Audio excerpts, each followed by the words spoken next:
যদি খাজুরের রস আপনি কোনটা ট্রাই করবেন স্যার? করে চাষাবাদ দিছে দোনো কাকা আর মান সম্মান খাইবে। এক্সকিউজ মি, জি স্যার বলুন।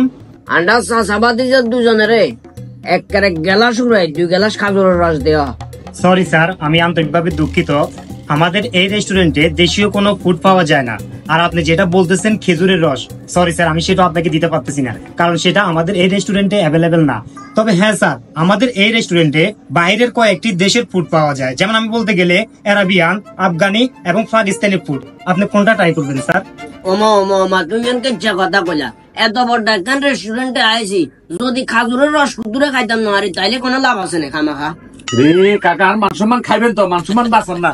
দুনিয়া মানুষের দাম করে দিব লাগা দিব মান সম্মান তো সেনাই লোক মান সম্মান জানে কিন্তু উল্টা পাল্টা করে। আর আমি কি ভুল কি কইছি তুই এটা দেওয়ার নয় এত করে খাজুর গাছ কি আছে, খাজুর গাছ তো আবার হাইল লইগে বাইন্দা আছে, তাইলে খাজুর গাছ গিলতে লাগাইছে। স্যার আপনি একটু বুঝার ট্রাই করেন। আমাদের এই রেস্টুরেন্টটা সৌন্দর্য বৃদ্ধির সাথে আমরা মূলত এই খেজুর গাছগুলো এখানে রাখছি। আর যদিও এটা খেজুর গাছের মতন, তবে সত্যিকার অর্থে এটা আর্টিফিশিয়াল।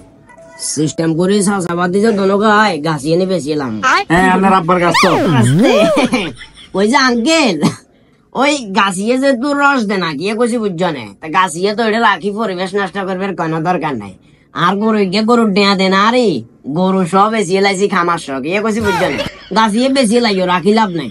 আমি তো খেয়াল করছি রস থাকলে গুদুরা খামো তো না আর কি যাইয়ে চল তো খাওয়াইতেন না? কি খাওয়াবো তোরে?